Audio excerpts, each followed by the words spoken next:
A finales del siglo XVIII, Francia era una bomba de tiempo social, económica y política. El antiguo régimen, una estructura jerárquica dominada por la monarquía absoluta de los Borbones, comenzaba a resquebrajarse. La nobleza y el clero gozaban de privilegios, mientras que el pueblo llano, el tercer estado, soportaba el peso de los impuestos y la miseria. El detonante no fue solo uno: crisis financiera, injusticias sociales, malas cosechas y un sistema político anticuado se combinaron para prender la mecha de la Revolución Francesa. Contexto histórico: las décadas previas. 1774. Luis XVI asciende al trono de Francia. Aunque bien intencionado, era indeciso y poco preparado para enfrentar la crisis que se avecinaba. Su esposa, María Antonieta, sería blanco del odio popular por sus lujos y frivolidades. 1776. El país entra en una crisis económica severa. Francia apoya con fondos la Revolución de Independencia de Estados Unidos, lo que profundiza su deuda nacional. 1783 a 1785. Una serie de malas cosechas azota al país, disparando los precios del pan, el alimento básico de la población. El pueblo comienza a sentir hambre y rabia. La crisis económica y los intentos de reforma. El ministro de Finanzas, Jacques Necker, intentó implementar reformas fiscales para hacer que la nobleza pagara impuestos. Pero los nobles y clérigos rechazaron estas propuestas, lo que llevó a una crisis institucional. En un último intento, el rey convocó a los Estados Generales en 1789, una asamblea formada por representantes de los tres estamentos sociales: clero, nobleza y tercer estado. Estados Generales y el surgimiento de la Asamblea Nacional. Mayo de 1789. El tercer estado llega a los Estados Generales con demandas claras: igualdad de impuestos, una constitución y representación justa. Ante la negativa de los otros dos estamentos a discutir en conjunto, el tercer estado se separa y se declara Asamblea Nacional el 17 de junio. Pocos días después, el 20 de junio, los miembros del tercer estado se reúnen en la cancha de pelota real y hacen el famoso juramento del juego de pelota, comprometiéndose a no disolverse hasta redactar una constitución para Francia. Este acto de desobediencia fue el principio del fin del antiguo régimen. El miedo y la reacción del rey. Luis XVI, temeroso del poder creciente de la Asamblea Nacional, manda tropas a París y Versalles. El pueblo interpreta esto como una señal de que el rey pretende disolver la Asamblea por la fuerza. La tensión estalla.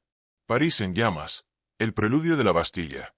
Entre el 8 y el 13 de julio de 1789, en las calles de París, comienzan los disturbios. Los parisinos asaltan armerías en busca de armas. Hay rumores de que el rey planea una represión violenta. La Guardia Francesa, en muchos casos, se niega a reprimir al pueblo. Algunos se unen a los manifestantes. El pueblo necesita pólvora, y sabe dónde encontrarla: en la Bastilla, una antigua fortaleza medieval que se había convertido en símbolo de la tiranía real. ¿Qué era la Bastilla? La Bastilla era una prisión estatal ubicada en el este de París. Aunque para 1789 solo albergaba a 7 prisioneros, su valor simbólico era inmenso. Representaba la represión arbitraria del rey, donde los enemigos de la corona podían ser encarcelados sin juicio. Nos acercamos al día clave, el 14 de julio de 1789. La tensión, el hambre y la furia popular se concentran frente a los muros de la Bastilla. La toma de la Bastilla, el día que cambió el mundo. 14 de julio de 1789, el día clave. El amanecer del 14 de julio fue tenso. París ardía de rabia y desconfianza. Desde días antes, el pueblo había saqueado la armería de los Inválidos, consiguiendo miles de fusiles, pero sin pólvora. Esa pólvora estaba en la Bastilla, custodiada por menos de 150 soldados, muchos de ellos veteranos y guardias suizos. El gobernador de la fortaleza, Bernard René de Launay, se encontraba ante una situación que escapaba a su control. Al ver aproximarse a la multitud, intentó negociar, pero ya era demasiado tarde. El asalto a la fortaleza. A las 10 de la mañana, una multitud de miles de parisinos se reúne frente a la Bastilla. Piden la entrega de pólvora y armas. Las negociaciones se extienden durante horas, pero el pueblo sospecha que es una táctica para ganar tiempo y preparar la artillería. A la 1 de la tarde comienzan los disparos.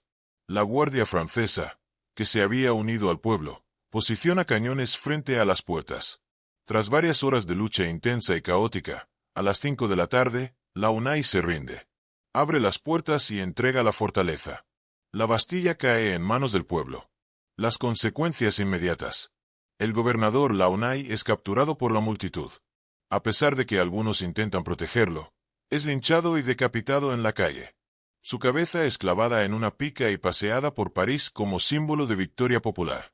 Lo mismo le ocurre a Jacques de Flesselles, preboste de comerciantes, acusado de traición. En total, solo 7 prisioneros son liberados, pero la Bastilla no era un botín militar. Era un símbolo. Y había caído. El impacto nacional e internacional. La noticia de la toma de la Bastilla se esparce rápidamente. En pocos días, toda Francia entra en una ola de insurrecciones locales conocida como la Grande Peur, el Gran Miedo, donde campesinos saquean castillos, destruyen archivos feudales y exigen el fin de los privilegios. En el extranjero, los monarcas europeos miran con preocupación. Los pueblos oprimidos observan con esperanza. Las consecuencias políticas, el fin del antiguo régimen. El 4 de agosto de 1789, la Asamblea Nacional decreta la abolición de los derechos feudales, los privilegios de la nobleza y el diezmo eclesiástico.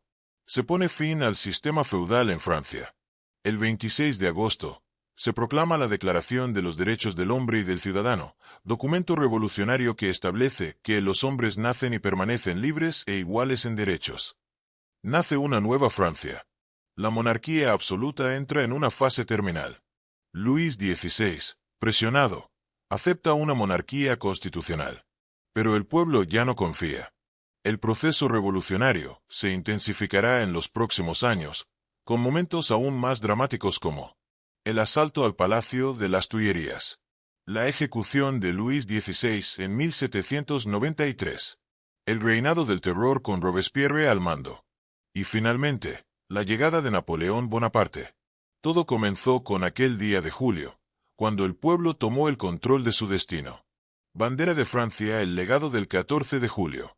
Hoy, el 14 de julio es la fiesta nacional de Francia, un símbolo de libertad, unidad y lucha contra la opresión. La Bastilla ya no existe. Fue demolida piedra por piedra tras su toma. Pero su memoria vive en cada rincón de París y en la historia del mundo. La toma de la Bastilla no fue solo la caída de una fortaleza. Fue el nacimiento de una nueva era. Un acto de coraje colectivo que transformó a Francia y encendió las llamas del cambio en todo el planeta. Si te gustó esta serie histórica, suscríbete, comenta y comparte este vídeo con tus amigos. La historia continúa.